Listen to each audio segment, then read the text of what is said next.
All participants have not joined yet. Oh God,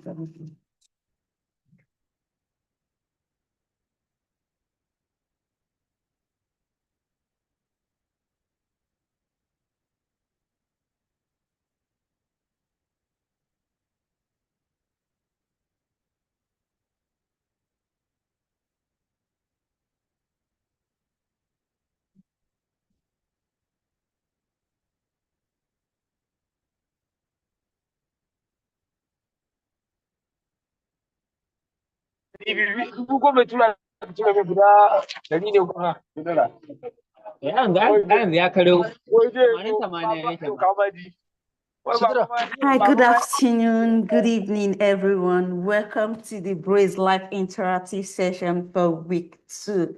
So we've done the first one, which is the introduction. Now we're starting Braze Live Interactive section properly. And today we'll be doing adaptation and mitigation strategies in production.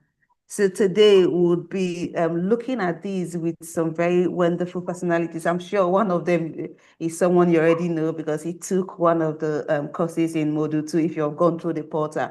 So quickly, before we get started, let's introduce ourselves and establish agenda. So we'll have the introduction, the about AFC, and really one of the very exciting part of today's live interactive session is that we'll be unveiling our top scholars for week 1. After that, we'll be doing speakers presentation. Then we'll go to the portal walkthrough, and then we'll have the closing. Quickly, let's introduce the comment section. Tell us your name, your country, and then your agribusiness. Please feel free to connect with like-minded entrepreneurs. And really, it's just to network and get to know other people that are not from where you're from, other people from other countries that you really like what they are doing and you want to connect with. This is the opportunity to do that. So quickly let us know how you are feeling about the live interactive session. It's been 2 weeks we've not done this live interactive session like since 2 weeks ago that we did week 1 or module 1. This is the next time we're meeting, and for me, I'm really excited to have the live interactive session again. Quickly we'll do about African food chain makers. So at African food chain makers, we believe that small and medium scale enterprises are the lifeblood of the food ecosystem in Africa. These enterprises are driven by visionary, dynamic, and innovative entrepreneurs who operate as primary producers, aggregators, processors, distributors, finance and technology providers, chefs, cooks, consultants, and innovators. We call them change makers. It means you are a change maker. That's why you are in the BRACE program. So these change makers are faced with the devastating impact of climate change, global and local risks and shocks, macro and microeconomic challenges. These entrepreneurs need funding, they need training, visibility, market linkages, and a community of support to successfully scale their businesses. Through the African Food Chain Makers Hub, we enable African entrepreneurs to start and scale resilient and sustainable agribusinesses that nourish Africa and the world at large. So how we do what we do is by community, by data and opportunities, visibility and recognition, then learnings and training. Quickly, we'll be meeting our top scholars for week 1. If you're excited, let's see excitement in the comment section. We want to know how excited. If you are enthusiastic about the fact that you might just be a top scholar, let us also see it in the comment section as well. So quickly, before I unveil the top scholars, we have the interpretation session or interpretation room. So please, if you are a French speaker, just click on interpretation and then you will see English and French. So click on French and you start listening in French. So if you do not want to hear the original audio, you can just click on mute original audio and you're able to listen only in French. So quickly, we'll be introducing or unveiling our top scholars for the week or for week 1.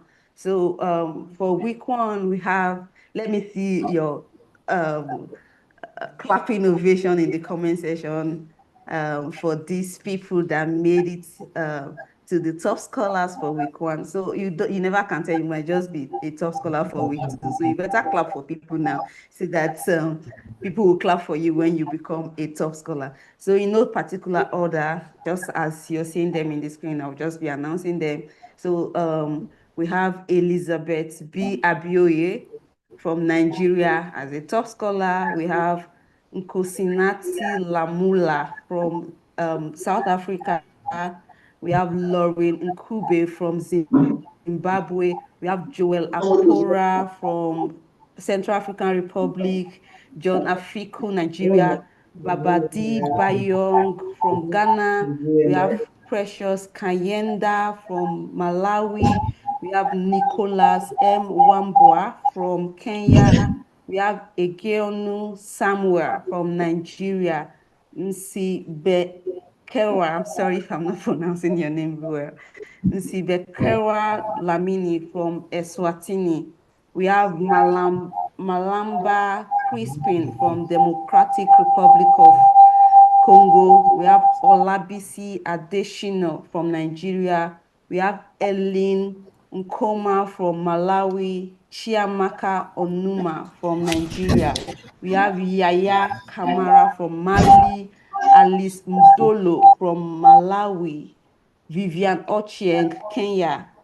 Ahmad Sani Kusaga from Nigeria, Pauline Komu from Kenya, Suleiman Sani from Nigeria, and Dauda Mistura from Benin Republic. So please let us give it up for all our top scholars in the comment section. Congratulations to all our top scholars for week one. Congratulations, your resilience, your consistency actually is what brought you here as a top scholar. So quickly, I'll just remind us again, to become a top scholar, you have to have a very good mark, the highest score for the module, and also you have to be present for the live interactive session. That's what makes you a top scholar eventually. So quickly, we have the adaptation and mitigation strategies in production. And this is a point where we get to hear from at least one participant what they have learned for module two. So if you are a participant and you want to tell us your key takeaway from module two, this is the opportunity that you have before we get to the speaker's presentation. So quickly, I'll check to see if there's any hand raised, and I'll call you to share your key takeaway for module two. So, okay, I think I have two hands here. Abubakar Idris. So I'm asking you to unmute and, quickly tell us your key takeaway. Abubakar Idris, if you are on the call, I'm asking you to unmute.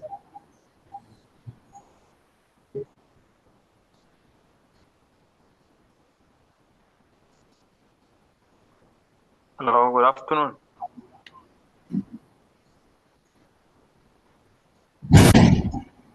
Good afternoon, everyone.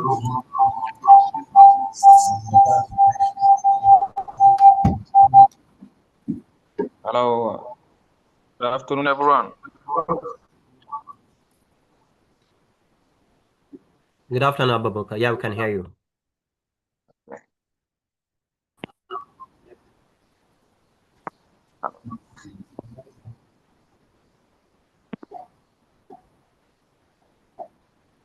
Okay, so Abubakar Idris, if you're speaking, we cannot hear you at all. Please.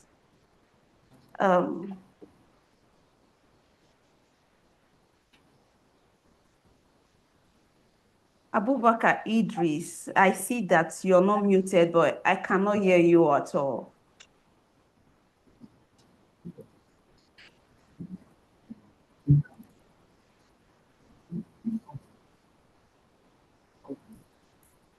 Okay, so please, I cannot hear you, Abubakar Idris. You may have to log out and come back in if you are speaking. Looks like your network is not really good. So we'll just call the next person, Moshood Mejigbedu.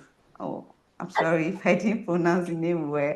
So Moshood, please go ahead and contribute. I have another person, Brown. So Moshood, Hello, good afternoon, please go ahead. everyone. Can you hear me? I'm speaking now. Yes, we Moshood is can hear also you. speaking. Yeah, we can hear I you. Yes, cannot hear. Is it my I'm- network? good afternoon. This Moshood Mejigbedu calling, speaking up. Yes, go ahead, we can hear you. Okay, fine. My name is Moshood Mejigbedu once again. I'm from Nigeria. I'm the CEO of Wood Systems Agribusiness Hub Limited. I'm the founder of the Banana Village project. You know, we plant plantain and banana where we use aquaculture and poultry to nourish the farm, a kind of ecosystem, you know. So adaptation and mitigation strategy that we have implies, we have the effect of climate change. We are experiencing lower rain, um, then lower production. So what we now engage is that we use the strategy lens to start, mitigating our condition whereby the leaves we harvested from the plantain and banana are now used as a mulching material instead of allowing it to go away. So we place it on the floor within the rows of the plantains within our crops. So it could help us to, reduce evaporation from the soil. So we are having more water for our plants to use on time. So that is one of the areas I have been able to improve what I'm doing. Thank you. All right, thank you so much. Thank you for that wonderful contribution. It means that you have actually gone through the module. So I'll just call one more person and wow, we have so many people here. So okay, two more and to go to the speaker's presentation, after which we would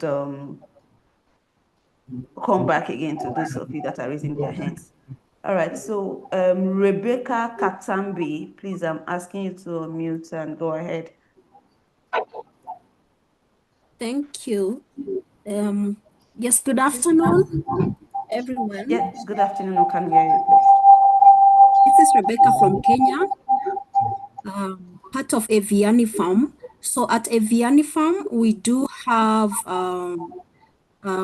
climate mitigation strategies, and one of them is that when we process fruits and vegetables, because we do drying of fruits and vegetables, mainly the mangoes, the mango seeds, which is of course a waste from the drying process, then we turn it into briquettes that we use to generate energy to drive drying machines, the ones that we use to dry the fruits. So we kind of have a circular economy at the farm level. So if you want to know more about what we do, you can visit our website at www.avianifarm.co.ke. Thank you. All right. Thank you so much. Thank you so much, Rebecca. So for other people raising their hands, please, we'll just come back to you after the speaker's presentation.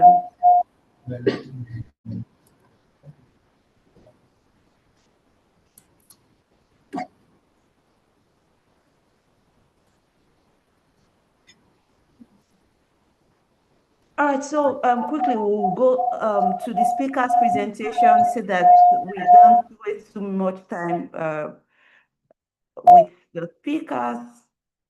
So quickly, our first speaker for today is Ernest Abanabakize. He's the co-founder for Agri Research Rwanda. I'm sure if you have gone through the portal, you must have seen his lectures in the portal. So he will be engaging us again this evening. I think this is a great opportunity for us to directly ask questions from some of the courses that you're seeing in the portal, or the ones that you even took and you really do not have good understanding. This is an opportunity to ask questions. So I will just quickly read out his profile. Ernest is an international development enthusiast who believes in developing a new culture to leverage strengths and values that inspire transformational change and provide opportunities that place people at the center. He has special interest to address problems associated with climate change, women's economic empowerment and food security, agriculture and natural resources management through technological and social innovations.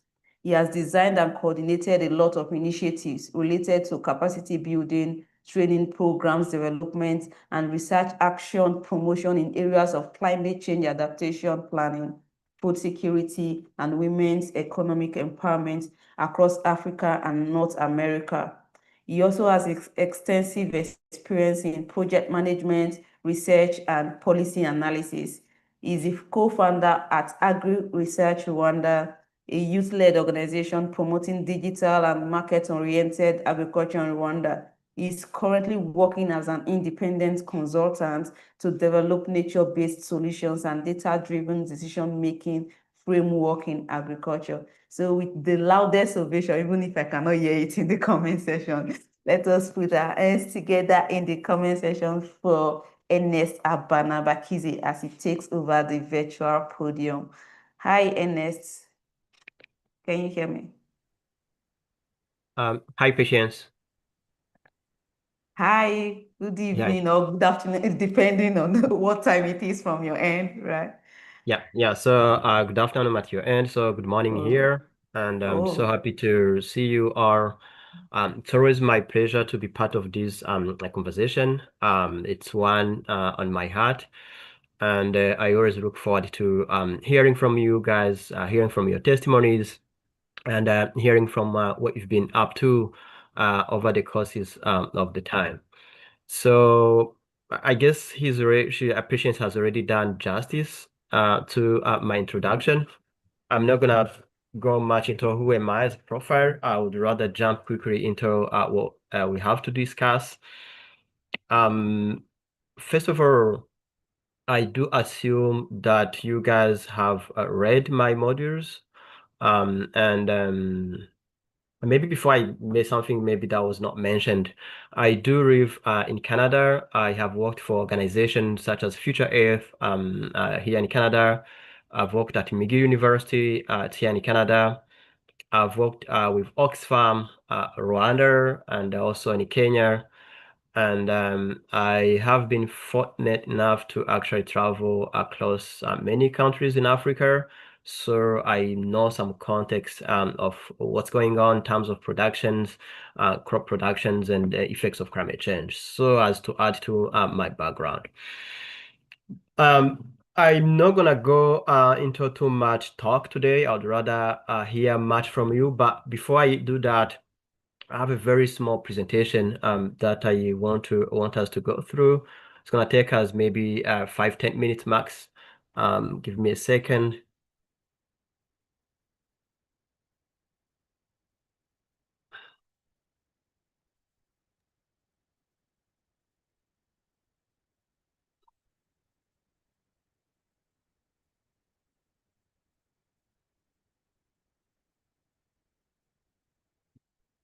I hope you guys are able to see my screen very well. In yes, you case, can see it. very good.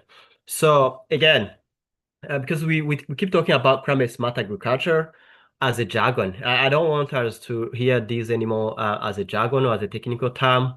It's not a luxury, it's not technology. It's just a way for us to be resilient, for us to adapt to what is befalling us. So we can't afford just taking these terms, academic or jargons or technical terms. They have to be integrated in our daily lives. So that's what we're going to be looking at. And that's exactly what we did during the when I was preparing the modules. And that's exactly what you're doing in your production activities, as we heard from testimonies, people like Rebecca, the aviation farm, and the previous speaker. What they said is exactly what we're supposed to be doing to adapt and to be resilient and to cope with the effects of climate change. And we can't thank African Food Changers enough for having this vision to engage the youth in this conversation, to share their ideas, to share where they are, to share their concerns, and actually it boosts up the fact that we all know that when we give youth the leads in the innovation in agriculture, productivity increased by 35%. That's a fact because they come with fresh ideas, because we already know that our traditional ways of production are not working anymore because we are seeing new challenges, including climate change, as we all know. So we have to have people with new ideas, with new mentality, with new techniques, with new skills, and that's where youth comes in, and that's where climate smart agriculture comes in. And again, with the African population projected to double by 2050, it has never been urgent to actually find ways to increase production, even in the midst of the challenges that we do have. Now, when we talk about climate smart agriculture and mitigation, and what are we mitigating, what are we adapting to, it's the effects of climate change, and that's it's no more an academic presentation. It's no more just a presentation of an expert. It's real life. We see it in our farms. We see it in our agribusiness, right? So we see droughts like never before. We see, I've been, recently I was in Senegal, and the farmers had planted, right? That was last year. The farmers had planted, hoping for the rain, and they waited for 3 months. There was no rain at all. Can you imagine? So we've seen droughts like never before. And even when the rain comes, it comes in very high amounts, and it devastates the crops. We've seen pests like never before. We've seen, if you're in Kenya, if you're in South Sudan, the pest outbreaks, and across Africa actually. And I hope you also know that even when we increase production, 50% of the food that we produce get lost at the farm, going to the market, in different storage, mishandling, and all those needs to actually, all those things require our attention, and that's why we need to actually have a smart way to deal with those effects. So when we talk about climate change, it's not only rain, it's not only droughts, it's also a whole set of aspects: food loss, pest, and other stuff. And what drives it? Because we are farmers. We are farmers or we are transformers. And some of our activities are also drivers of climate change. So something that has effects on us, we are also the cause at some extent. So we need at least to remove our part and let other people play their role, policymakers or other people in the other industries that do cause their part of the problem. So greenhouse gas emission is one of the biggest problem. Obviously, agriculture is the biggest part of it, though manufacturing and other economic activities also do play a role. But agriculture has a very big role to play in emissions that we see, the CO2 emission and methane, if we're talking about livestock production. And because of the population growth, the pressure, the increasing need of food, we do cut off our forests to increase production, and that has a devastating effect on our climate and on our farms adversary. And we do have all kinds of unsustainable farming, because we want to increase production by all means, without even taking care of the nature, without thinking about how the nature is gonna cope with that. We use all type of pesticide, we use all type of fertilizers, hoping to increase our production. But at the end of the day, we're damaging our soil. More than 50% of our land in Africa is actually degraded. And that's why you see people, we don't have the same production anymore. If you go to most of the African institutes, you're gonna see that for every crop, let's say if you're talking about potato, if you're supposed to have 4 tons per hectare, people are not even reaching half of that. That's devastating, right? So we need to do much better. Now, so when we talk about climate smart agriculture, what are we talking about exactly? We're talking about how do we increase productivity in the wake of the increased population? How do we increase productivity even when there's droughts? How do we increase productivity even when there is floods? How do we increase productivity even when there's all type of pest, you know? So, and that's where those practices come into praise. And that's where we need to increase our attention to, right? So, and how do we reduce the emissions and stuff? And not only to be resilient, to adapt to the consequences that we already have, but also to actually cut off the source of the emission, you know, which is the mitigation part of it. And then most of the things, most of the key definitions that you see in my modules, they actually revolve around these aspects that I just present to you. So which key aspects? And when I say key aspects, I'm talking about things, a list that is not exhaustive because there are many other ways, but at least these are one my things are key in our production mitigation activities. So we do have to manage our water efficiently. It can be through drip irrigation, you know, to reduce our water usage. It can be through mulching, like one of our presenter, our one of our testifiers said, to increase moisture, many different ways, but we have to find a way. And again, I want to actually ask to remove the myth that when we talk about smart agriculture, climate smart agriculture is technologies. No, it's not technologies. It's just a way to change the way we do things to adapt and mitigate the effects and increase efficiency, increase productivity, right? For example, when we talk about mulching, that's not digital. When we talk about mulching to increase the moisture and to cover the soil, that's not technologies. When we talk about cover trees, crop diversity, that's not technologies. It's just a way of thinking. It's just a mentality.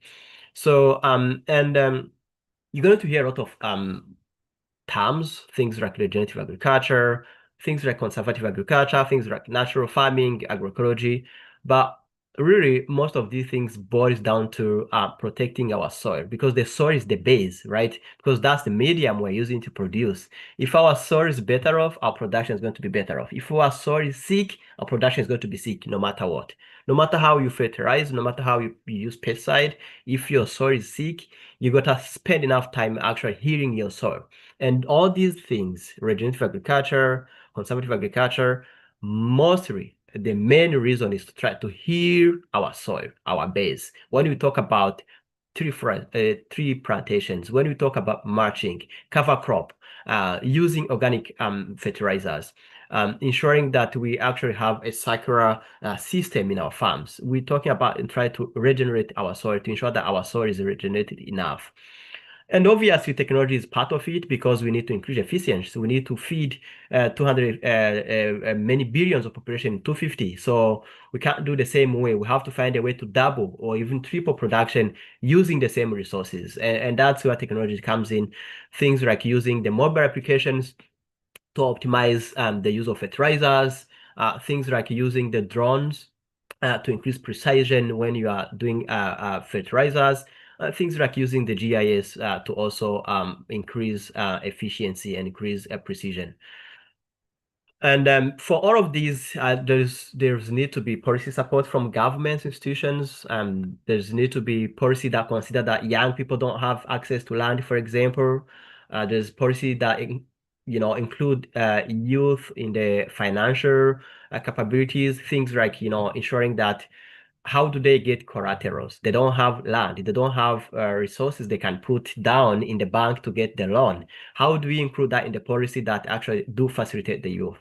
So collaborations, how do you ensure that there's a collaboration, ecosystem that ensure that bank and insurance companies and farmers and private sector and the government are also in that umbrella of collaboration to ensure that there's no duplication, but also one needs what everybody else needs, and also to acquire the funding opportunity. And this will lead me to the very key aspect of this presentation today. If ever you don't go back with anything, go back with something from this slide, because I know most of the things I spoke about, you might have already checked those in my modules, but this is a new slide. And the reason why I want to focus on this is because No matter how good you are, no matter how big a farm you have, no matter how bright your idea is, no matter how innovative your technologies are, if you don't know how to present it to the founders, to the government, to the entrepreneurs, to the private sector, you're not going to get money. You need to know these things. The soft skills that we need to have as entrepreneurs, as agripreneurs, to actually thrive in this agribusiness sector. You need to know how to put your ideas on paper. How do you do that? That's a skill itself, but I want you guys to know that these are things you need. You're not going to be like our parents back in the days who are called farmers because they carry hoe and go in the farm. No. How do you actually present your ideas? How do you put yourself out there, right? So how do you pitch your idea to the funders? We're living in a world where you need money. We have to speak the truth. You need the money to expand. You need the money to start. You need the money to bring things to market. So how do you present your ideas to the funders? Everybody needs it. So how do you make yourself different? How do you differentiate yourself? That's a skills, You can't assume that, oh, I'm gonna just make a PowerPoint presentation. How does it stand out? Right? So, and when you even get the money, how do you manage your money? How do you manage your enterprise to succeed? How do you ensure that you have the basic skills for planning, execution, monitoring your agribusiness ventures? All these things you need to have it. That's a must. That's not like serious. That's a must have if you're running an enterprise. And then how do you do your networking and collaboration? You're not gonna do this alone. Let's say if you're producing, how do you ensure that you work with people who know how to do a design so that they can put you to the market? People who are influencers, how do you ensure that you go out to the markets? You need to collaborate with a whole range of actors to ensure that you actually successful in this domain. Raise these things, and I think I provided a recommendation to African food change makers. I think that's a discussion we're going to have with patients and the colleagues. We need to ensure that this is an integral part of the modules, and then, or maybe you can make it a different modules. But over the years, I've seen that one of the biggest problems that youths are having is actually lack of soft skills. They are very okay, they are technological advanced, they have the software skills development, they have the capabilities, technically speaking, though not all of them. But then that has to go hand in hand with the soft skills that is needed to balance it up. Now, finally, like I said, we need to empower youth, not with the handouts, but with the tools. And when I say tools, it's exactly one of the things I just mentioned in the previous slides. Which tools do you need to really succeed? It's not really most of the time about papers. You need to do tour visits, right? You need to see where it has worked. You need to see where it has failed. You need practical exposures to actually be successful. And then there is need to inspire collaboration between partners, and youth need to be given the room to lead. They can't just continue to be technical experts, developers, softwares, all those type of things. They need to take the lead, because when they take the lead, that's where they bring the fresh idea. That's where they own it up. And when we do that, I think our agriculture sector, our agribusiness sector is going to be a bright one in the coming days. So thank you very much for your attention. I'm sorry I've taken much of the time than I hoped for, but I thought I would share this with you.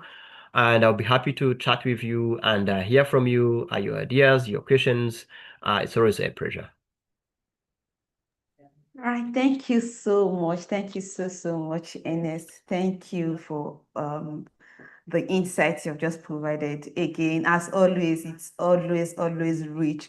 And some of the key takeaways I took from this session is the fact that climate smart agriculture is not luxury, is a necessity. Is how to become resilient, to be able to promote our productivity. And then the fact that we also get to learn that there are the soft skills that we also need to have to be able to pursue effective climate smart agriculture. And then you talked about proposal designs, business presentation and pitching, that it is not just enough to have nice ideas, to have great ideas, but then how do you pitch it? How do you tell potential funders about it? And thank you very much. I know we have discussed this before, and then at African Food Change Makers, we're looking at, incorporating some of this into our mentoring session, which will be starting very soon for all breeds along alumni and participants. So we'll be having all of this embedded in the mentoring sessions.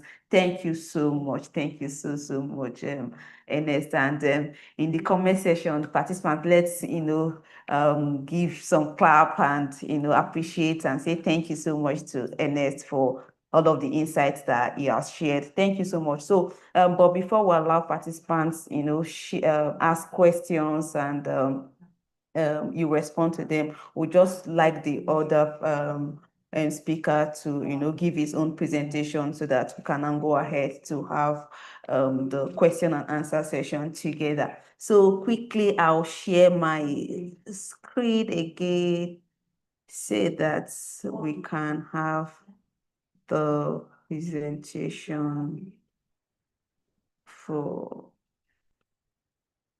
okay.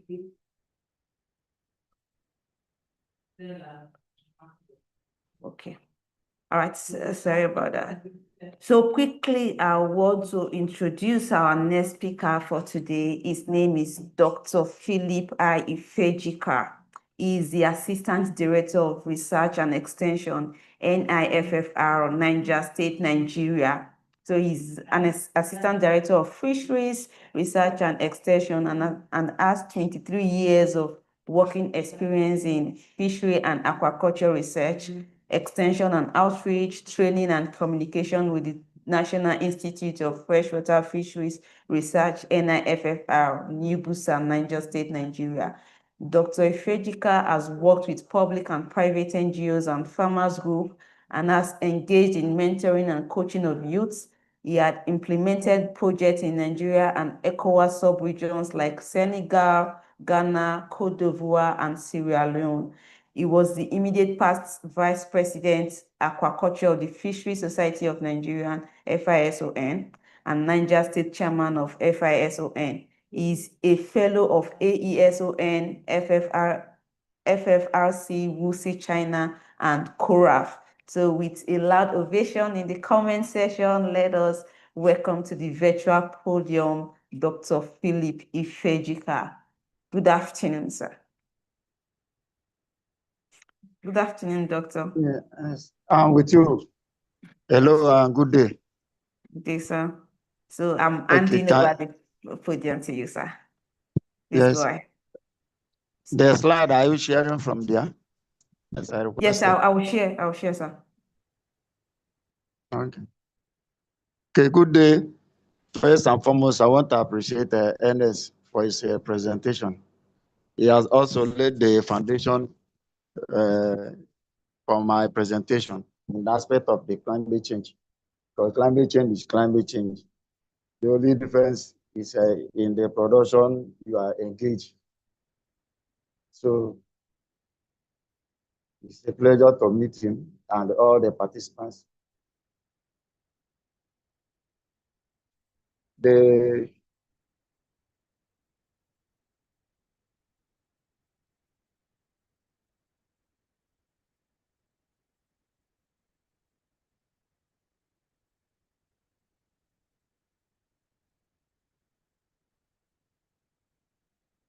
Okay, sir. So the slide is up now. This presentation is same adaptation and mitigation strategies in fishery production and sustainability. The next slide.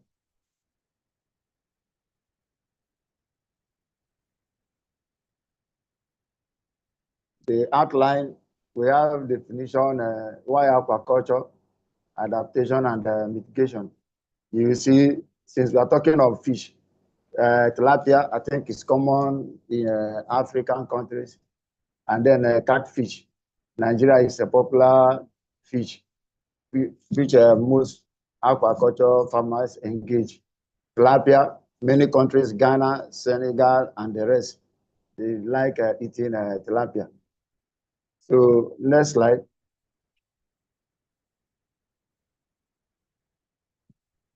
So like the slide, given foundation for climate change, which refers to long-term shift in temperature and weather patterns due to nature and human actions to release green gas. It's a global issue for everywhere now. And the issue is that the way and intensity it is happening is becoming more rapid. Let's say, even for instance, in Nigeria, for those in the northern part and most part, farming season just started. And is about within this month, and we had an incident of what? Climate change incident in Niger State at Mokwa, which created a very big havoc. Why? Because that Mokwa, where the incident happened, was a waterway before. But because of change in climate, in the weather condition, the place was building up sand, and people start to build houses around the area. You know, water over a long time will eventually find its way, and eventually the rain fell, and then water found its way and caused a very big havoc, just in the early part of rainfall. So that is an example for those of us who are in Nigeria. It was a national disaster that happened in Niger State in Mokwa. So similar thing is happening everywhere, because people, anywhere people see land, they start to build, thinking that what? It is normal. No, without asking questions. So climate change adaptation is that what? We don't have control. It is with the consequence of climate change. It must happen. Like Ernest pointed out, it must happen. But the issue is what? For we to know what to do at any point in time. And how is it happening? Release of CO2, carbon dioxide, and methane, leading to global warming, abnormal temperature. People everywhere, we see that temperatures are getting out of hand. So high water temperature, because of the excess heat, there's high water temperature, which affects aquatic organisms and so on. Then drought, which is a reduction in rainfall, because what? There are changes in pattern. In my location, from the data we have collected over 30 years, it has shown that a pattern of rainfall that every 5 years or so, there's a drought. And in my location, which is Kanji Lake Basin in Nigeria. So these are some of the things that we observe. Then that because of high temperature, there's water scarcity, because the water table is low. And because the water table is low, we have water scarcity. People who are into fishing and the rest, we have issue of water to feed their fish. And because of this water scarcity, most fish farmers are now going to lowland areas near rivers, lake, where they can have access to underground water almost all the year round. Then another, the rising sea level, because of consequences of climate change. Then flooding is occurring everywhere, almost all the countries. In Nigeria, very soon we start to have experiences of flooding. In Kogi State, the major roads everywhere is flooded. Farmlands, some people who are from riverland areas is a normal norm now that every year there's flooding. Communities are flooded. People have been moved to ID camp and the rest of them. Then it causes thunderstorm and the rest of them, because most of the trees and the rest have been cut, because majority of the people, they don't have access to energy, electricity, and gas. People still go about using firewood and the rest. And all this, because of this, we have excess thunderstorm and the rest of them. Then this climate change affects biodiversity. It affects aquatic life. And then also a severe fire is there, burning, because people burn bush and the rest of them. So all these are some of the things that climate change that cause. And because they cause it, we don't have control over them. But what we can do is, how can we cope to reduce the consequences? Then the next thing is, why aquaculture? We talk of aquaculture, sustainability, and mitigation. Why I'm not only into aquaculture is because we are talking to the youth. Most of the youth are not going to engage in artisanal fishing, going to the lake with canoe. No, most of them we are interested to go into aquaculture, which is what? Where you grow fish or aquatic plant and animal in a pond, closed environment. In this, we use different types of pond system, some earthen pond, concrete pond, tarpaulin tanks, within that. Also, we have people who go cage culture in the water bodies and the rest. And why are we talking aquaculture? Because of the issue of climate change in Nigeria and all over the world. Billions, people have lost billions due to flooding and rainfall. And in Nigeria, for instance, people in Kanji Lake last year, around the Kanji Lake area, there was heavy flood. Most of the fishermen, you go to Delta State, Warri, farming estate, people are losing their fish because of flooding. You go to Mina, where we have fish clusters of fish farmers, or the same thing. So because many fishermen, like I said, are going to lowland areas, they are looking for water, and all this is constitute a problem because those lowland areas, either heavy rainfall or flooding affects those places. And then the excessive weather condition is a very big issue. During the heat period, most fish farmers complain of mortality in their fish. Even those who are in the value chain of fingerling transportation, logistics supply, they encounter a whole lot of mortality. I supplied fish to a fish farmer in Kotagara, and they are complaining because of during the heat period, over 300 died because in the movement from my base here to Kontagora, the heat is high. So all these are consequences of it. Then, like in the slide, you see, we have fingerling. These are productive activities somebody can gauge. Fingerling, where you buy, you have the broodstock, you breed, then you produce fingerling, which is sell to people who are in the table size, which they will grow for fish to grow before and then sell to consumers in the market. Then the fish smoking. If you are not producing, you can smoke fish. You're using modern smoking clean, which is very friendly. And then the fish product meets international standard of not having smoke particles and the rest of them. So we talk of one part of aquaculture on climate change. Aquaculture contributes to climate change. One, because of intensity of the system. We are using high feed frequency and the rest. And all these feed, they accumulate particles that brings, that pollutes the water system. And because of all this, they release methane and nitrous oxide in the water system, which is not good. Also, in pond management, water mixing and aeration can promote the release of CO2 and the methane, which is also not healthy for the water system. Sedimentation leading to habitat destruction.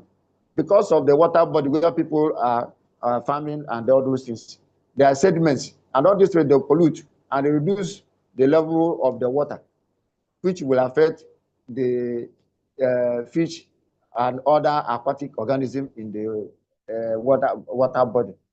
Then, because of the way where people build their ponds, they obstruct waterways, and this waterways create problem. So all these are issues in aquaculture that impacting in climate change. Then the charge of effluent waste from water, which if it is not properly done, creates problem in the environment and causes waste. And some of them, or because of the chemicals or used in preparing of feed, and they contaminate the water and they're harmful to aquatic organisms. So now, what are the mitigation strategies for sustainable aquaculture? Why are we talking of sustainability? We need to be in business this year and always. And for you to be in business this year and always, you need to practice aquaculture in using the best practices so that it can be sustainable. Not that after you finish, next time you cannot be able to practice. No. Sustainability is something that you've done in such a way that you maintain business now and the future. So what are the actions that we can take? One is that we have to take agri-insurance policy. As young people, you cannot practice aquaculture or fish farming like the older people. No, you have to embrace the new way. And one of them is what? Ensuring your enterprise. Aquaculture is an enterprise. As an enterprise, you invested money to get the land, buy the facilities, buy the working tools, then working capital. All these are investment. So for you to, because of the consequences of flooding, harsh weather condition, mortality, disease, and the rest, you have to take insurance policy.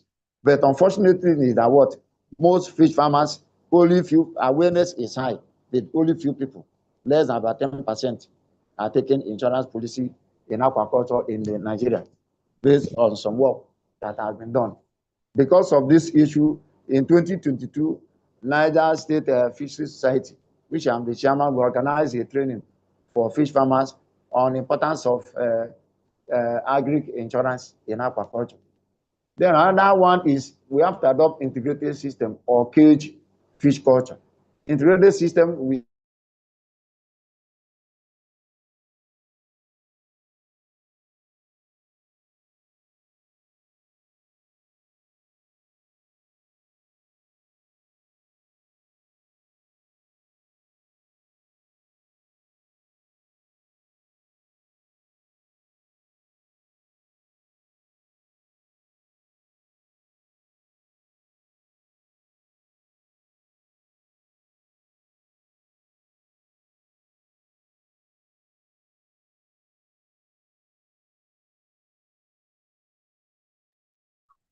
Looks like Dr. Philip is having issues with his network, so please let's give him a moment to come back live. Okay, he has even dropped off. Please let's just give him a moment to join back.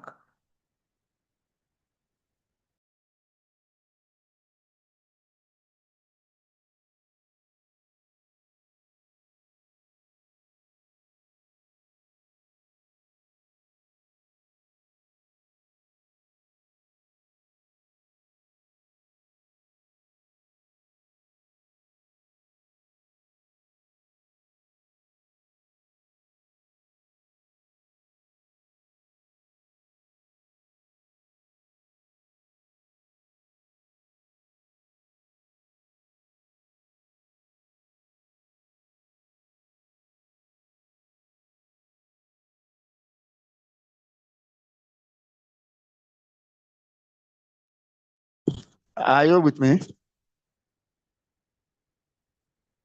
Hello. Okay, yes, Can you yes, please we hear can me? hear you now. Yes, welcome back. Yes, yes, sir. Okay.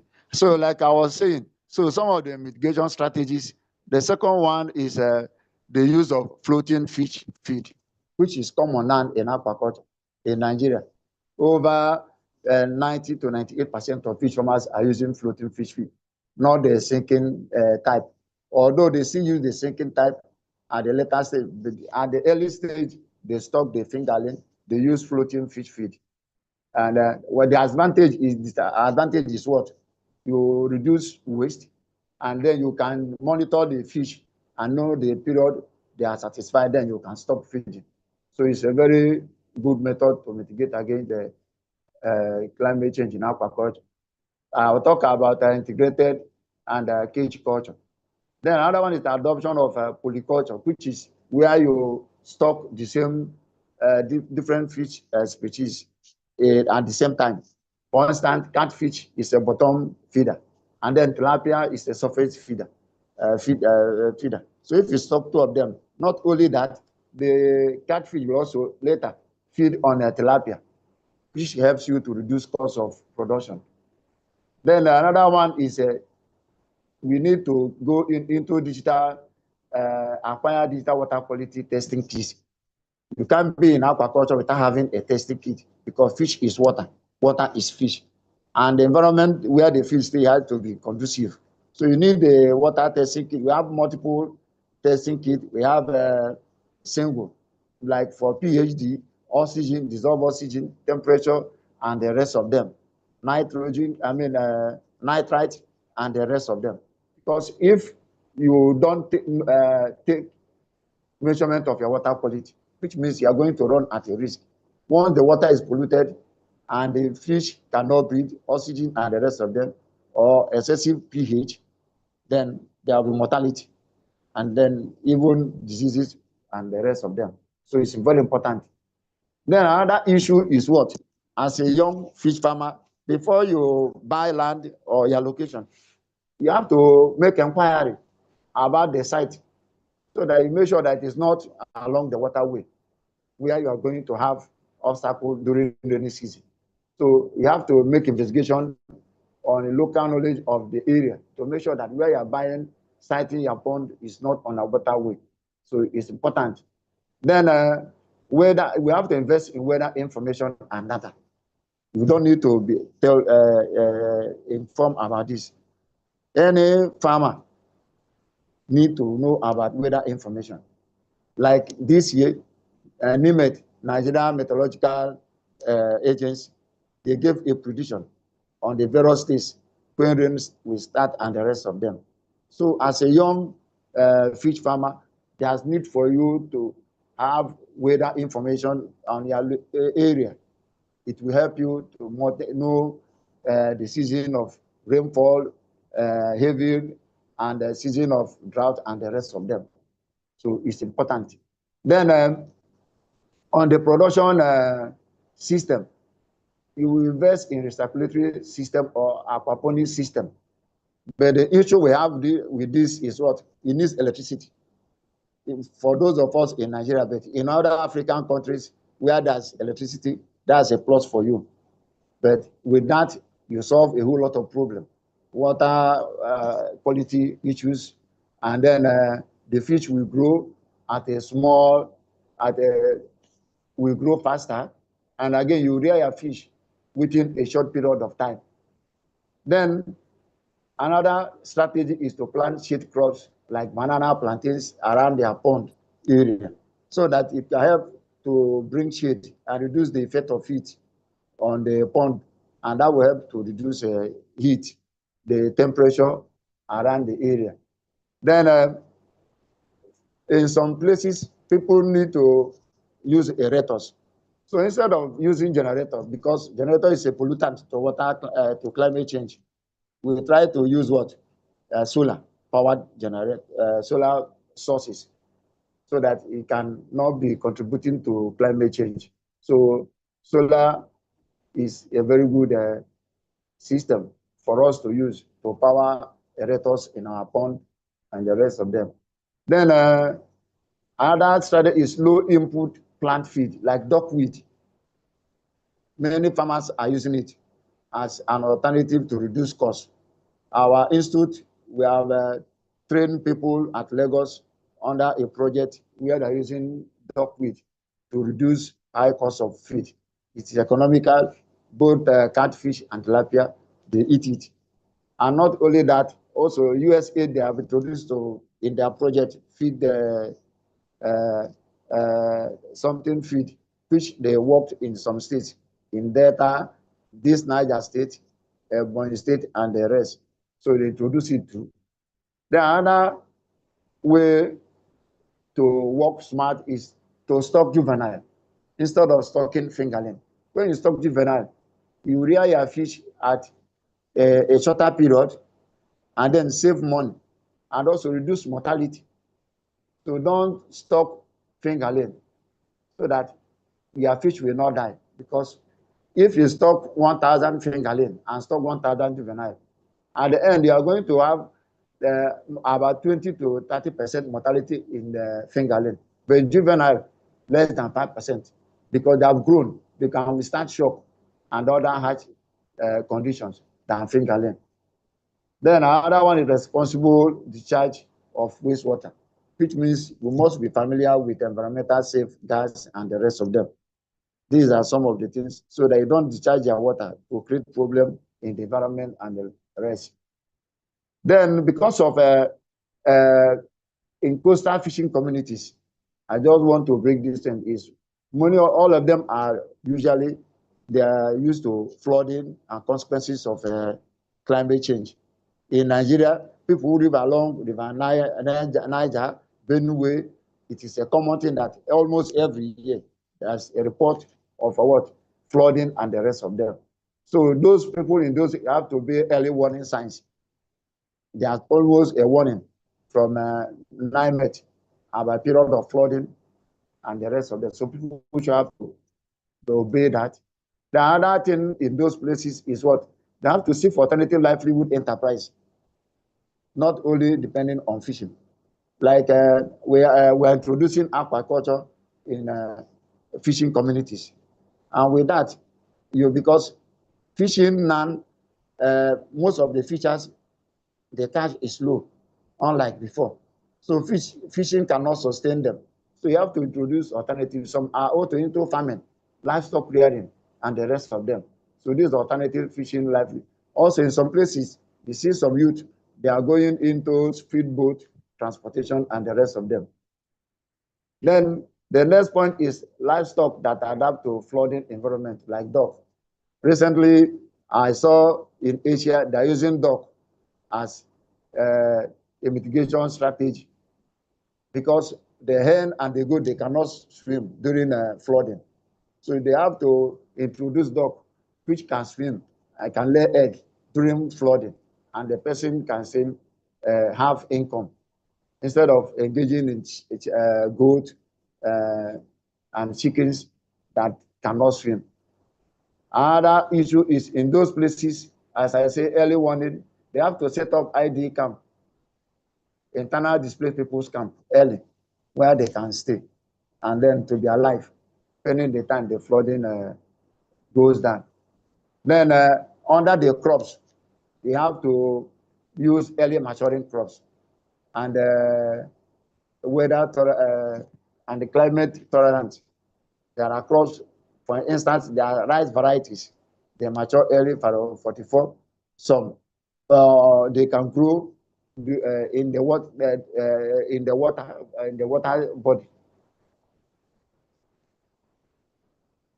Conclusion and recommendation to us as young people: climate change is a reality, and the consequences in aquaculture is causing billions of loss to people who are there.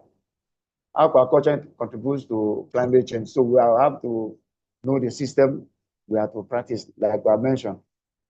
Then it is an investment, and so we have to be innovative to reduce calamity, like using of insurance and the rest of them.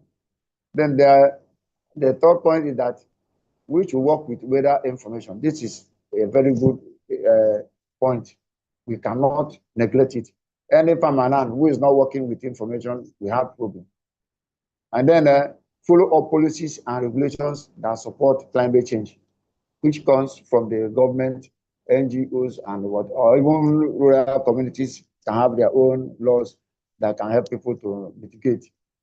In the picture there, you can see integrated poultry and fish. Then alternative fish feed, black soldier fly, because people are using blue feed. And then the rice and fish system, which we can see. Once again, thank you for listening. Thank you so much. Thank you so much, Doctor. Thank you so much, sir. This is really, really profound. Thank you. And one very key point for me is that aquaculture is an investment, and we must always treat it as investment, and then using all of the mitigations and all of the points that you have given. And so for me, it's really great to have an experienced person like you talk to us about aquaculture and then how it works with climate change. Thank you so much, Doctor, for this very wonderful session. Thank you so much. So we're opening the floor to everyone that have questions. So if you have any question for either Dr. Philip or Ernest, please raise your hand and then we'll ask you to unmute and ask your question. Okay, so I'm seeing one hand here. I'm seeing Gifty Odemaye. Okay, so Gifty would ask, will ask a question or is a question, I'm not sure. And afterward, we'll have Moshood go ahead and ask their question as well. So Gifty, please unmute and ask.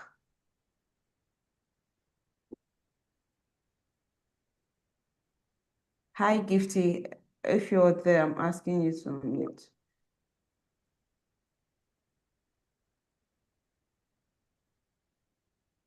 Okay. So, Moshood, please go ahead. Or Moshood, please go Okay, ahead. thank you very much. All right. Thank you very much. Can you hear me, please? Yes, please go ahead. I can hear you. Patience out. Yes. Oh, Gifty, please, let's Moshood just go ahead so that you go after him. Okay. Okay, thank you. Can I continue? Yes, please go ahead. Okay. In fact, I'm overwhelmed. I'm very excited and happy for having this kind of information at this point in time. You know, it came at the right time. And my question goes for both, instructors.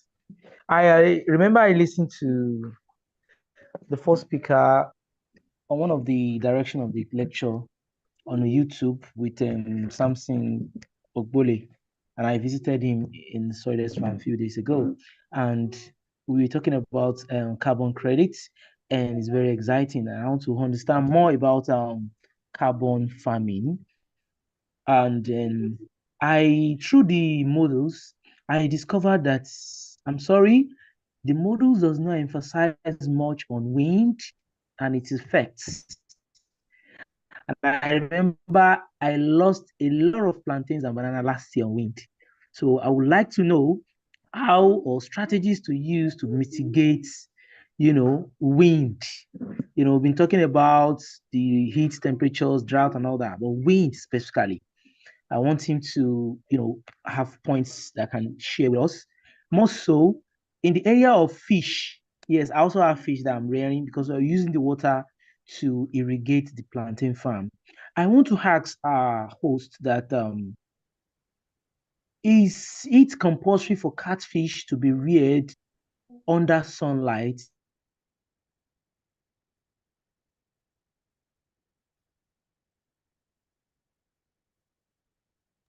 Is getting correctly? Thank you very much, sir. Dr. Philip, you wanna start? Anybody can go first. Okay. All right. So, Doctor, do you want to go first? Okay. Yes, I, sir. okay. Thank you for your questions. Your questions show that you are in fish, you are in agriculture. One, under carbon farming, we have it both in aquaculture, but I'm not familiar with it. And we have not done much in our institute. Even though last year I was in China, they emphasized on it. That is not my area of specialization, but if I have more information, I will give on. I'll give you on that. But people in limnology and the rest, they will be able to venture into that research. But in China, they are doing well based on what we saw. Then you talk about the wind. Yes, because for you to mitigate wind, you have to, like you said, you have plantain and the rest of them. One, there are dwarf varieties in plantain and banana. That is one. Two, you have to plant shade crops around your farm. Sorry, windbreaks that can reduce the effect of wind. You understand? Because already most of the places where farming is taking place, all the trees are being cut down. So the effect of wind is going to be high. Not even many people who are into crop, trees and the rest. So these are some of the things that you can do. Then you talk of fish, whether light is necessary. I didn't get that proper.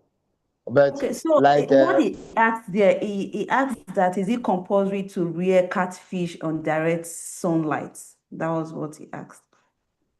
sun is good because when you say like we are saying, there's excessive heat is not good because one, the water temperature will be too high, above 30 degrees centigrade, and the rest, which is that why we advocate in your farm. Depend if you have a earthen pond or concrete pond, you can plant around them shade trees to help to reduce it.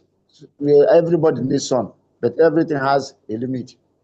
Like in the water that is in your pond, if the temperature above 27, above 30, it becomes harmful depending on the size of fish. So that is not the best. And during the period of heat, you are advised to what? Increase the water level. Normally, we advocate 1.5, but you increase to about 2 meters so that the volume of water, the sun will not disturb the fish. The temperature will not be too high. Thank you. So, NS, you can add. Yeah, no, thank you very much, Dr. Philip. I guess you've already touched base on most of the points, and you're right, and you've done justice to the questions. I will only add a few points, that will come to complement what you already raised up. It's true.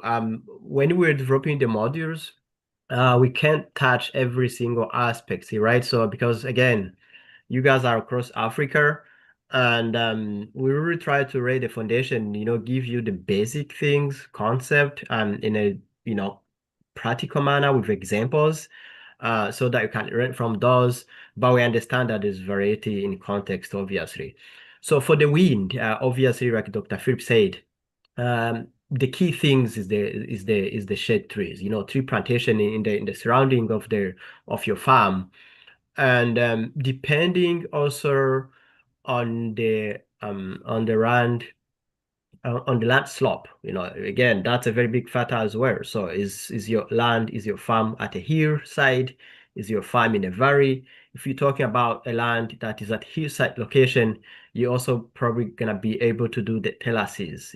Terraces can also alleviate the effects of the wind or reduce the wind, or prevent actually the winds of coming. Agriculture terraces. It also depends on which slope are we talking about, how is your land located in terms of the geography. And in terms of carbon credits, that's a very much new business, but people are making money out of that. So in Africa, it's still pretty much in premature stages, but I know already that some people are reaping the fruits. So if you know that for some years you've been implementing these practices, and when you talk about carbon credits, it's mostly how do you explain, how do you demonstrate that you've been actually doing carbon sequestration. So all your practices, everything you've done, mulching, organic fertilizers, tree plantation, all of those, how do you show that there is an amount of carbon sequestration happening? So that's where the issue is, because all they care about is to show this is much carbon I've been able to sequestrate, and then they measure that in tons, right? So there are some organizations, you need to check some names. There are some organizations that are already involved in those things, in mapping the companies, in mapping the farmers, in mapping the cooperatives that are already applying the sustainable practices that can actually lead to harvesting the CO2 credits. And those companies, when they come, they have a verification mechanism. They come to your farm, they ask you for how long you've been practicing the practices you have. And when I say the practices you have to know which of them actually sequester carbon, right? So you need to have it, and you need to have an understanding. How many of those do you apply, and for how long? You can't just be started now and you start claiming credits, right? So you need to have been doing some of those practices for quite some time to establish that you are actually sequestering some carbon. And again, if I'm repeating myself, There are some organizations that do the verification procedures, and when they actually approve your farm to have been sequestering carbons for some time, they give you they're gonna pay you based on the carbon tons that you're able to sequestrate. Thank For you. example, in Nigeria, I know the Dangote Industries. I don't know how much they're into that, but I know they have a wing that is actually, exploring those that business area. You might need to inquire their department that is involved into that. But when you check to Google, I know I might have provided some few examples when I was providing my presentation in the modules I prepared. You're probably gonna be able to listen to those. But even if you go to Google as well, things like AgriTerra and other organizations are involved in that. You need to know which organization are helping in those verification processes. And when you know the right organization, you need to be able to prove that for some time, between 3 to 5 years, we've been able to sequestrate an amount of carbon that they are going to measure and pay you based on the amount you have sequestrated. All right, thank you so much, Ernest. Thank you so much, Dr. Philip. Thank you so much. So quickly, Gifty, I'm sorry, you were unmuted the other time. So please, you can go ahead and ask your question now. Hi, please, can you hear me now? Yes, please, go ahead. Okay, so my question goes to the second speaker who talked about fish farming. He mentioned that fish farming also is a contributor to climate change. So I wanted to find out, is it fish farming in the stream itself or fish farming in being it the earthen pond, concrete pond, or the tapoli pond? That's my first question to him. And then secondly, he also mentioned or encouraging farmers to take insurance. How is the insurance situation in Nigeria? But because back home in Ghana, still insurance companies are not willing to insure individual farms. They are insisting that the risk is too much for individual farms. So moving forward, people like them are they have the voice. They sit down with the policy makers and formulate the policies and implement them and all that. Moving forward, when it comes to insurance issues in Africa, this is not just about Ghana, but in Africa, with farmers, what is the way forward? What's the solution he can propose, especially to some of us who are now starting afresh? Thank you. Okay, thank you. Let me start with the issue of insurance. One is that, aquaculture is driven by elites. Most people are into aquaculture, they are educated, people who have worked, they are retired, army, civil servants, young people are coming in. So they are aware of insurance. But the issue is that they don't have a trust. There are still all these old idea of insurance, they don't pay, it's still there. And the only few people that are taking it, they are benefiting. Like I said, in 2022, we did a training at Mina, Niger State here. A woman gave a testimony. She was into tilapia farming, and she took insurance, and she encountered mortality as a result of this. She was paid. So, issue of insurance is about mindset. We should overcome the old system. We should look at facts and data. Look at what the organization is doing. Like in Nigeria, I think so far it's still government, Nigeria Agricultural Insurance Corporation. They are the one in charge. I don't know, but even those who want to take loan from the commercial banks, that there's always a clause for you to have insurance policy before they give you, because they are aware of it. So it's left for us as people we are educated, we know the importance. And because of the issue of climate change, you can never say, like I said, most people locate their farms, those who in clusters, they go to weird lowland areas because of water. Some are close to a stream and rivers. And some of all these places are even in waterways. So it's important for them to take insurance, because anything can happen. I've told you different cases in Mina. Almost all the states, most which ones, they lost billions of naira And if you don't have anything, how are you going to recover? So I think insurance is important. Then you talk about issue of small. The second one is on how does aquaculture contribute? It contributes whether you are in a small scale, depending on what you are practicing. If you are using sinking feed, all these feed, they are made with inputs, and most of them are not being consumed by the fish. And when they are not consumed, they react. If it is in the pond system, they react, and then they release CO2 and methane, which contributes to the atmospheric change. Then another one is sedimentation. Like in our institute, we have a very big earthen pond. They have to scoop it so that they increase the water volume. All those sediments that are there, they reduce the volume of water in the place and they obstruct the release of nutrients. And then they interact with the environment to cause water pollution, which is not healthy. So these are some of the ways. Then because now we are here in aquaculture, it's intensive because we are using feed. All this feed, like I've said, because they break down and they contribute to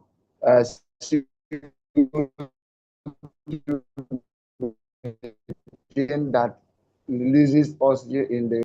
And then when you locate your pond on the waterways, you are obstructing the waterways, which is not ideal. Now in Nigeria, cluster farm is rising in many places. And they are looking for a way where they can have access to water. Like the case that happened in our place last year around Nasarawa, those who are familiar with Niger State. Many fish farmers, young people that are into fish farming, most of their farms were broken. They lost millions in both the fish infrastructure and the rest of them. I don't know if I've answered your question, Madam. All right, thank you so much. Thank you so much, Doctor. So there are some questions in the comment section. So I'll just read some of those questions out and before we would ask another participant to ask their question.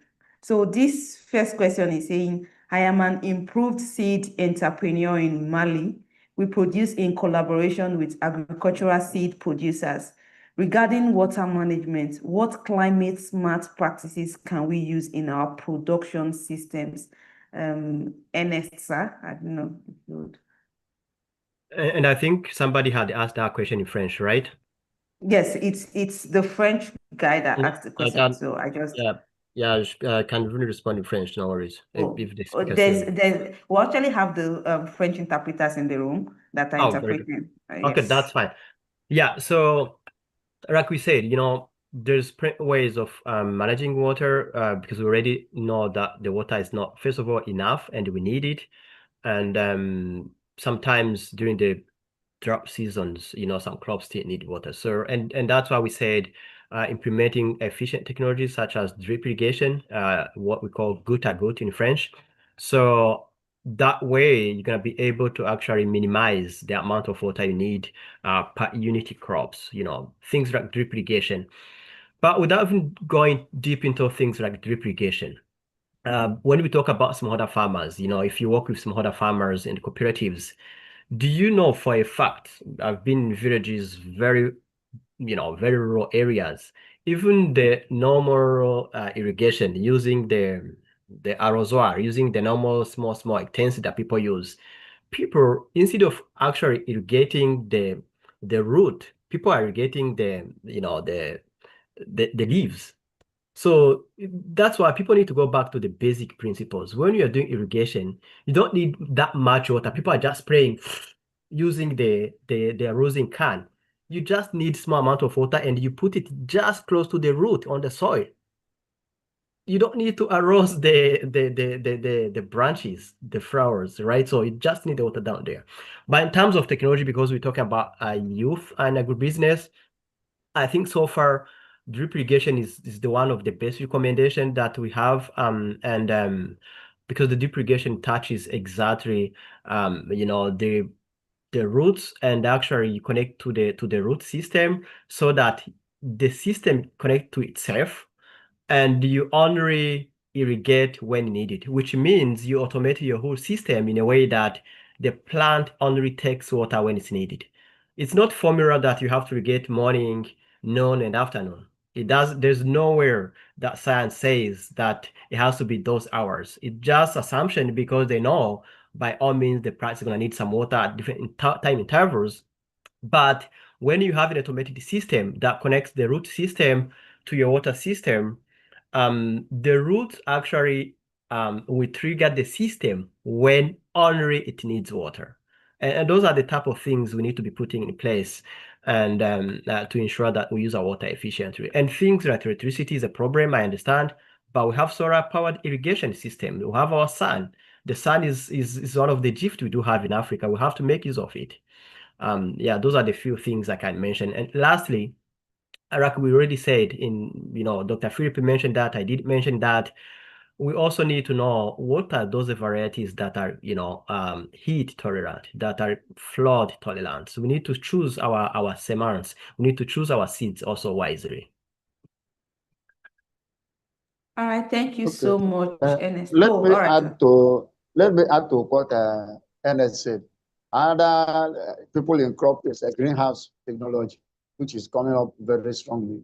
Then, like he has mentioned, there's some fertilizers you can use to treat your seed to help them to withstand the heat period.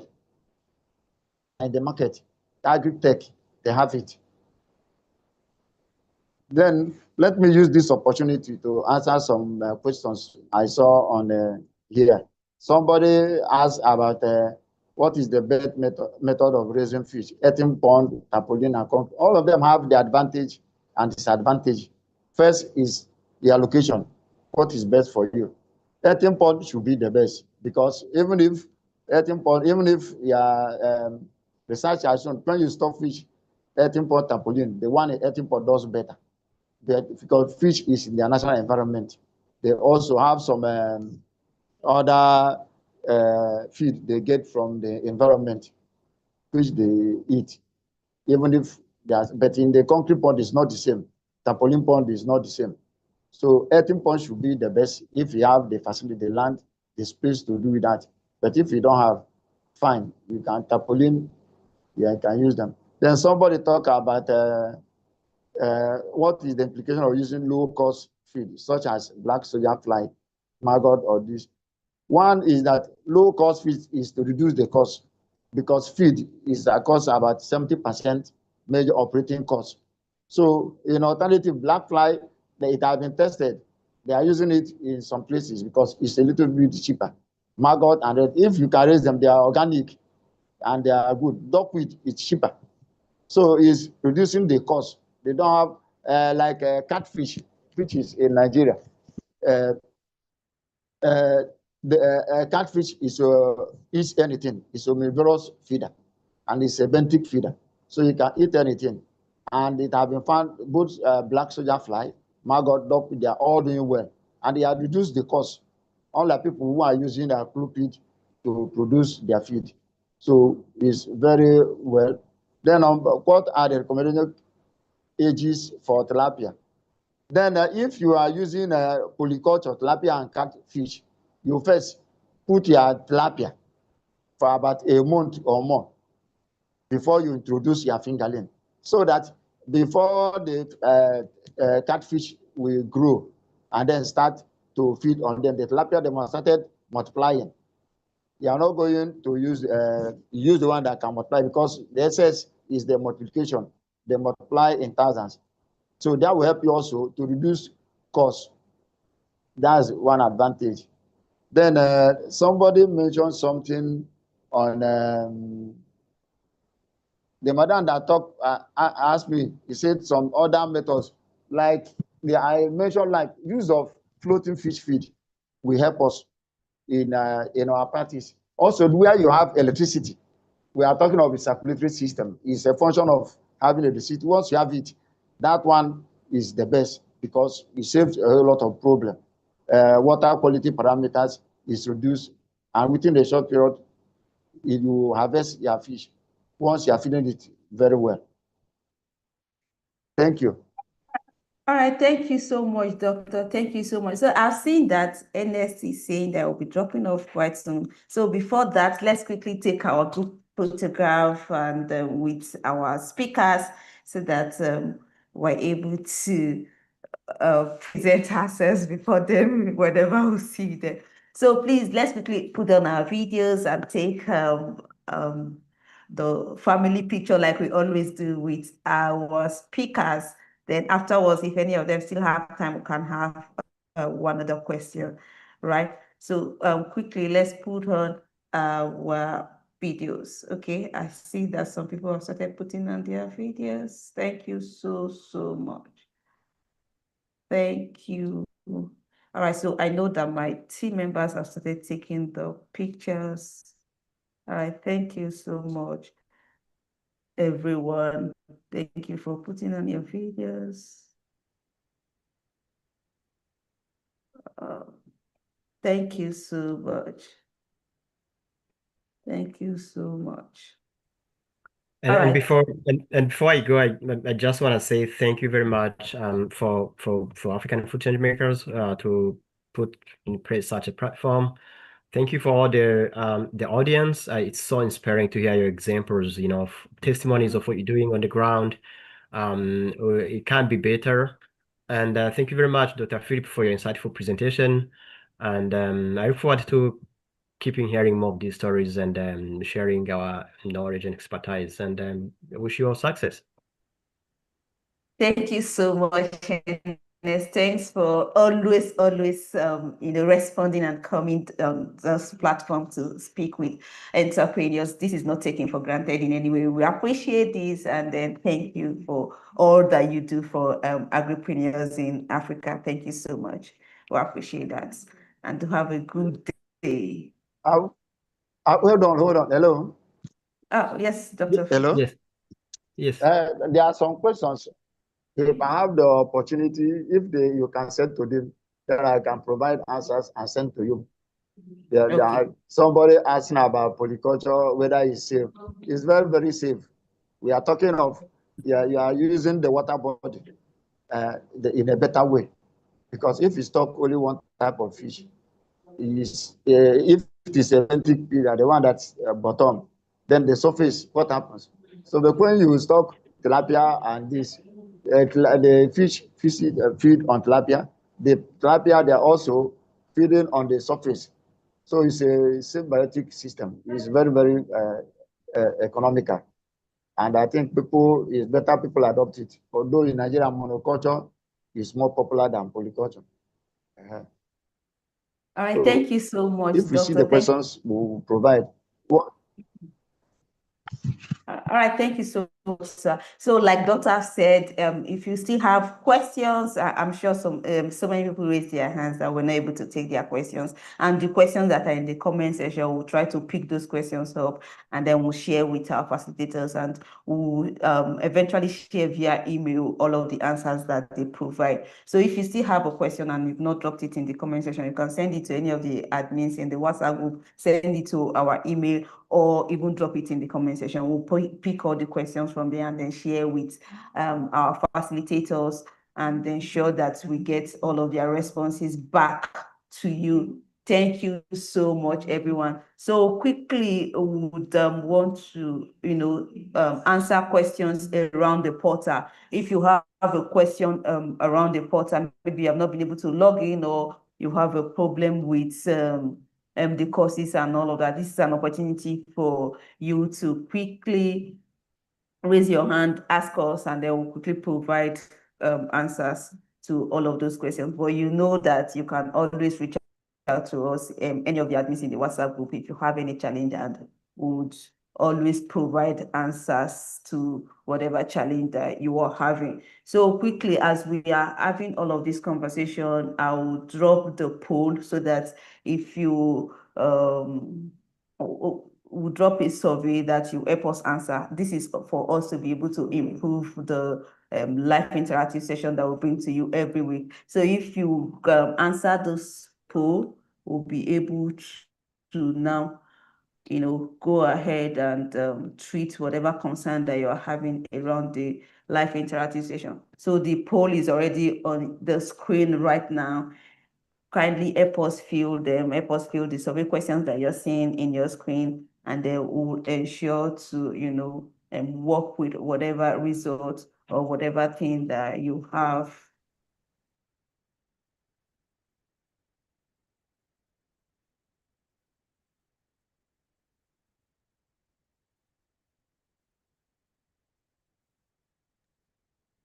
All right, thank you so much. I see that some people have started answering the questions. Thank you so much. I have just 9 people have answered. Okay, 10, 9, 11. All right, thank you so much. So I'll leave the poll on the screen while if anybody has a question around the portal, please, it's your opportunity to ask, and then we'll provide explanation. Is it the portal or okay, someone, Bem Asen, please go ahead.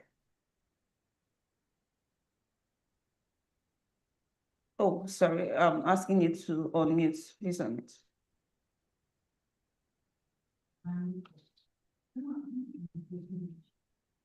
Bem Asen. All right. Okay. Yes, please. Yeah, thank you very much. So I have a concern, but it's not with the portal. It's with the time management of our sessions.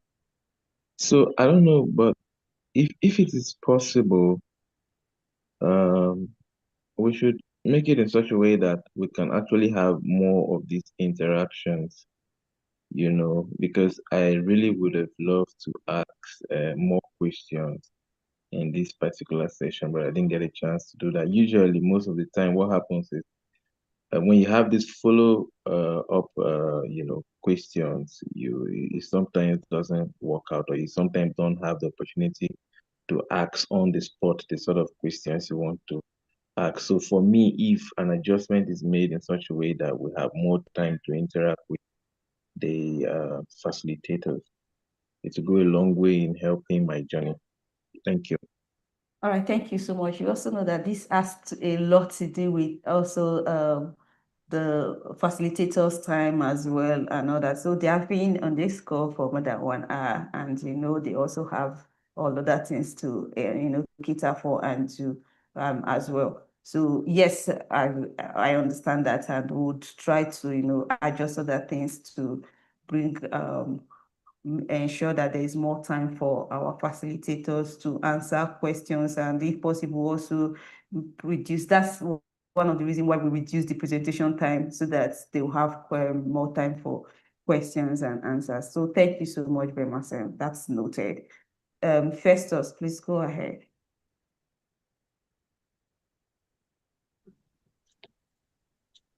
All right. Good evening, Patience. Please, Thank good you so evening. much. I appreciate you for a wonderful moderation. And to our facilitators, they have done a wonderful job. Please, I'm having challenges on the portal about downloading the training materials on the portal. I've been having challenges downloading those materials. I don't really know what might happen, what is the problem, but I don't really know. I've checked. All right, I could not download. I only downloaded the first on module 1. I've been able to download just a few of those training materials. So I don't know whether it's on my own end or it's at your own end. Don't really know.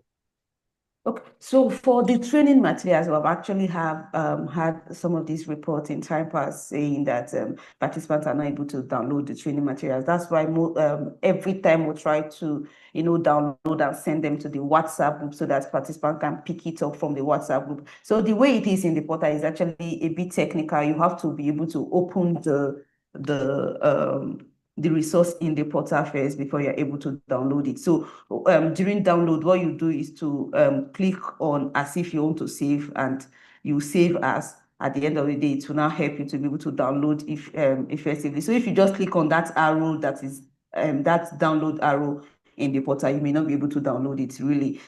We know that participants are having some of those issues. That's why we download them and drop them in the WhatsApp group so that participants are able to pick it up from there. The reason why I also don't share it on the via email is because of the size of those materials. They're actually large. They cannot come via email. That's why we drop them in the WhatsApp group.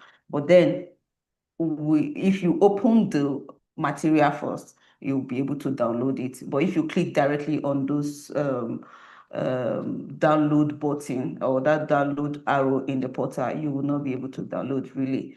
Thank you so much. Thank you. If you're still having further maybe challenge after clicking on the material first, we'll still drop the materials, we'll drop the resources in the WhatsApp group again so that you can pick it up from there. All right, thank you so much. I see that people have filled the survey. So please, I'll still leave it on the screen. Let us ensure to fill the survey. If you have not filled it yet, I'm still leaving it there so that you go ahead and fill it.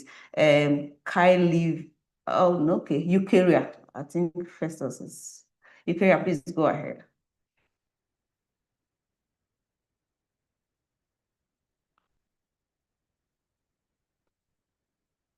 Eukarya, we're asking you to unmute. Yeah. Thank you so much for the appreciate all the facilitators, the moderators, and a wonderful exposure. But I'm so keen in getting the presentation from the fishery because it's a new area for me. I needed to know a little more, and I'm asking, will this be shared? Is there more materials we can get on that area? And then the black lava fly. They're all new because I am an animal scientist. So these are the areas that really giving me joy, and I need to know more about that. And if they will be given opportunity to present in the near future more, especially the black soldier fly and the fishery. Then coming to the download of the material, can you hear me? Yes, miss. Go ahead. Hello? Yes, I can hear you. Please go ahead. Okay. I don't know what's this thing that keeps showing, say Vino is doing whatever, accept or something when you want to download. So that's giving me a problem, and as such, I find it difficult to download. But I heard what you said, that is easier from the WhatsApp group. So maybe I'll just go through the WhatsApp group route. All right. Okay. Thank you so much. Thank you. All right, thank you so much. So for the presentation, we'll share the link of the session as well as the presentation slide with you via email. And so if in the coming days, if we have the opportunity and then the facilitators are available, of course, we would invite them to come and share with us again, really. But then there are the live interactive session that we've done for other cohorts are actually on our YouTube page as well. And then these people have actually spoken in time past. So this is an opportunity to, go to our YouTube page and check some of the things that they have talked before now on this same issue, and then also get yourself equipped with it. It's all of them are inside our YouTube page or channel. So Patience Ajayi, please go ahead. I have Demara and Sifelele. Please, sir, this is all we can take for now. Thank you. Patience, please go ahead.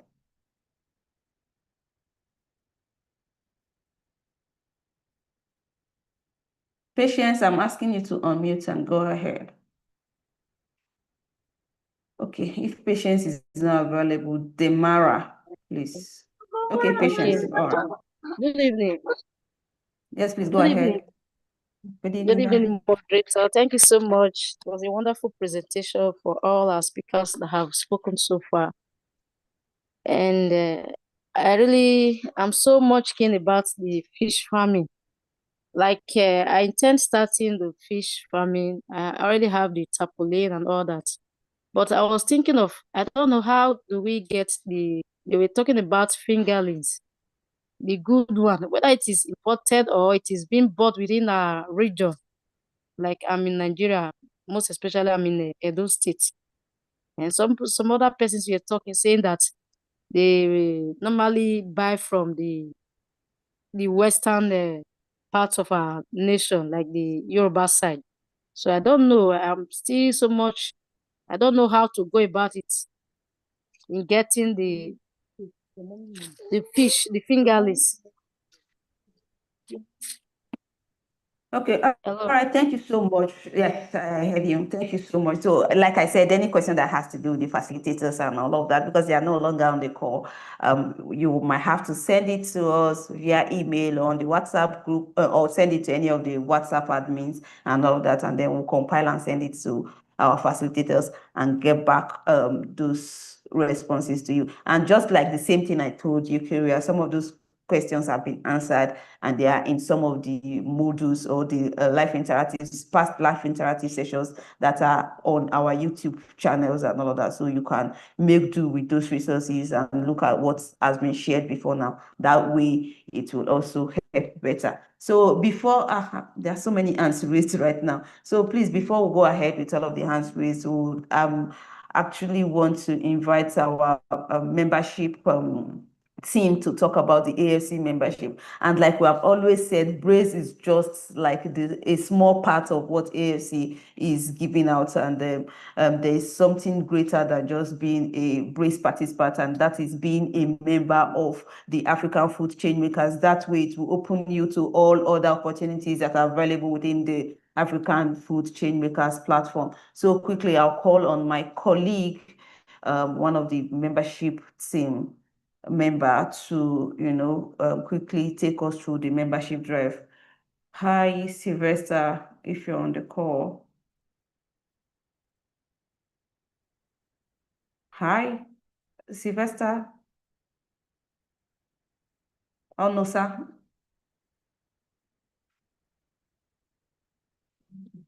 Who is that?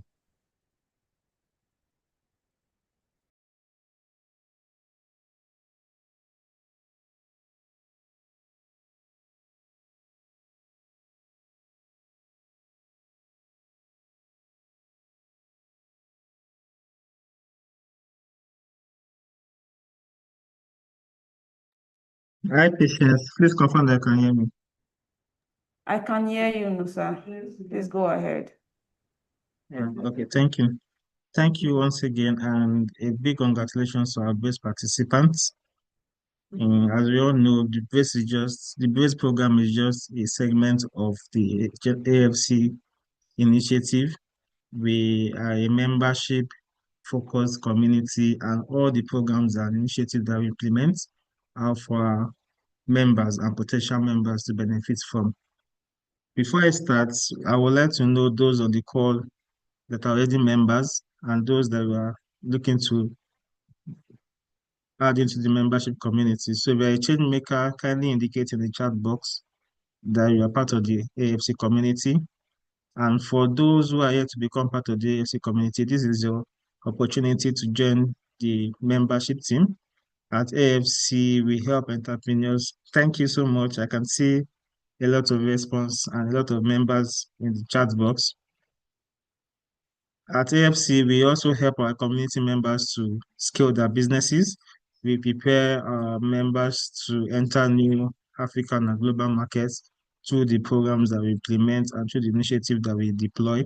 One of such initiatives is the Scaling Exports program, where we educate our entrepreneurs on the importance of having a export-minded business, moving from non-export ready to becoming almost 100% export ready, how you can package your products, your service, and your businesses as well to gain traceable export customers and understand the export space. We also help our entrepreneurs by referring them to funding opportunities, to speaking opportunities, and to exhibition opportunities. We have a designated resource hub where our members can leverage the resources that we share. I'm seeing some potential members as well. So please click on the link in the comment section to join the membership team. I believe my colleague will have shared the link in the group. In addition to what we give to our members is visibility. So we promote our members through our social media engagements, through our WhatsApp community, through our Instagram features as well, and our social media as well. And we help our entrepreneurs by providing them with resource and capacity building initiatives. Having said this, I would also like to speak more on how our members, non-members can join the AFC team. So the first thing you need to understand and know about AFC is that you should follow us across our social media to be familiar with the initiative that we implement or the activities that we do. We have a designated Instagram page, Facebook, LinkedIn that you can get information about what we do, and also our website where all we do is listed on the website, and the activities, the resources that we share as well are on our website for you to see what we do. For non-members, you just click on the link that will be shared in the chat or what you can see on your screen, www.afcup.org, and it takes you directly to our landing page where you see some of our members and the activities at AFC. On the landing page, you see two icons that are visible to you at your first glance. The first is click on the join the community or the marketplace. The marketplace is specifically for our already existing members who wants to put their product on our marketplace for greater visibility. While for the others I'm speaking to today, the non-members, you just click on the join the community icon. It takes you to a landing page where you'll be requested to answer some questions relating to your business or personal information. Once that has been done, we also ensure that you filled your information correctly with the most precise answer. This will help us to streamline the kind of opportunity we share with you based on the response that we receive. Once that has been done, please ensure that you click on the submit icon to verify that you've completed the form and you've sent a request for us to review. Most times, some people forget to click the submit icon, but we advise that you submit your questions, your responses as well. Once that has been done, we on our hand will receive an email that you've submitted your application, and it takes about 24 hours for us to review and send you a confirmation email. Pending when we send the confirmation, visit your dashboard with the email you registered with and the password you created. We at the membership end, we review your documents, review your information, and once they have been approved from our end and verified, you will further receive an email to let you know that you've been verified and you're now a part of the AFC community. The registration process is as simple as this. You click the join the community, answer this question, wait for a confirmation, and once we've verified you, you become part of the community and you have full access to your membership dashboard where you can also benefit more from our activities. Having said this, the membership community, it's a free community platform for entrepreneurs across Africa. And what we request from you is just broken down to three. The first is that you should have a business that you own or you work for as a top management in that business where you can make top decisions about the company. Also, the business that you work for should be in existence for at least 6 months prior to when you are signing up to be a member of the community. And lastly is that you should have a social media presence or a website that speaks to the activities that you do in the agri-food space. Next slide, please. Yes. So a marketplace is, like I said earlier, is where our members can showcase their product on the hub to gain more visibility and attractions to their services, to their product, or to their offerings. So as a member, you have one of the opportunities that we share with our community members to have full access to the marketplace where you can upload your products. And this can only be done on your membership dashboard. You you visit the membership dashboard, log in with the email you've used and the password, navigate to the marketplace, upload the details of your marketplace, either your product or services, with the price attached to it and your website where a potential buyer or a client can easily access you and engage with you directly. Once this has been done, you click on publish from your end or submit, and we get notified from the admin end. We also review your entries and we approve them for it to be listed on our marketplace. This is an easy step for our community members to do, and we encourage all our community members on the call, potential members to join the community on the call as well to always navigate through the dashboard and utilize this platform as well. Before I go, I would also like to let our members know that we have a new feature called the membership referral ID. So as a member, you have a unique ID referral that you can use to refer more entrepreneurs to the community. AFC is open to creating visibility for enough entrepreneurs across the African country. And with your referral ID, you can share the good work of AFC with other community members to join the community. I think at this point I will stop and I'm available for responses or questions in the chat box. Over to you, Patience. All right, thank you so much, Nusa. Thank you for all of that explanation. So we have always said it that Brace program is just a tiny part of what you can enjoy at African Food Chain, because there are so many other opportunities in the African Food Chain Makers platform that you can enjoy. And so it is very much better. We always encourage you to click the link and become a member so that none of the benefits would elude you. Thank you so much, everyone. So quickly, for next steps, complete your courses if you have not done that. And you also know that to become a top scholar, you must be able to complete your course for that week. So next week, everyone that have completed module 2 would, those that became top scholars or that came out as top scholars will be announced next week during our live interactive session. Next week, Friday, which is 20th of June, we'll do all of that announcement. And please share your key takeaways and learnings on our different social media pages, whether on Facebook, on Instagram, it's African Food Chain Makers, and then on Twitter, or which is now X, it is _AFC Hub.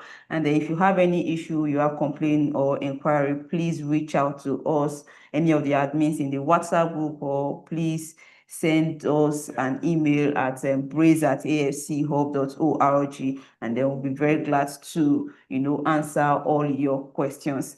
And then till we meet again during the live interactive session for week 3, do have a great afternoon or evening. Bye, everyone. Thank you so much. Thank you.